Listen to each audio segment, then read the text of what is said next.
I have to tell you that I originally was a scene designer, costume and lighting. Came to Memphis to work at Front Street Theater, and then I met my husband, and he wasn't in the theater. So I needed to do something else. So I went to the College of Art, and which was just wonderful.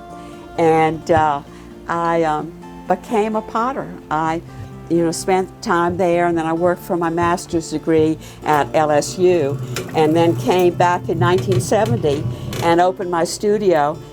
And John Simmons had just opened his shop, and it was called The Potting Shed. And I knew him, and I went to see him. I said, John, I'm back from LSU with a lot of pots. He said, I'll be there tomorrow morning at 6 o'clock.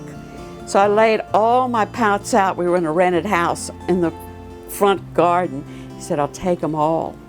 And from doing that, I was able to buy the equipment for my studio. And so, John helped so many people and was, showed art in his gallery, in his shops. And his shops were all over. So I sent pottery all over the country going to his shops. And then my first Pink Palace was, I think the first one was in '73, and it was at the Pink Palace. And it was at the Pink Palace for a number of years. And, we would drive up and set up and that type of thing. But this clay you see, I mix myself, and I get it dry.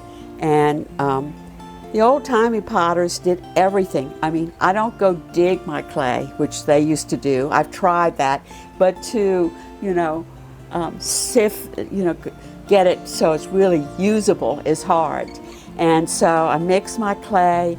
I, of course, wedge all my clay. I've met new potters who say, oh, I would never wedge. Well, you do need to wedge your clay. And then I, of course, fire it twice.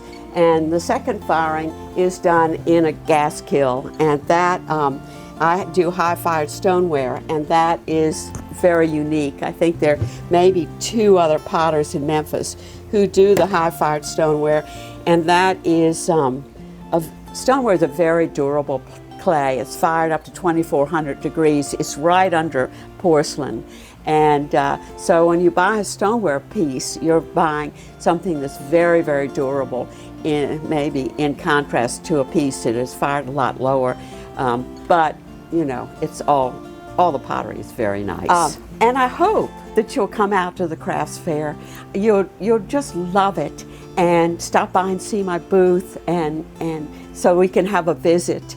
It means so much to me, and it's just a wonderful time, and it's a great experience for the people who are there and for the craftsmen to talk to the different and explain your work and explain your pieces. A lot of people don't.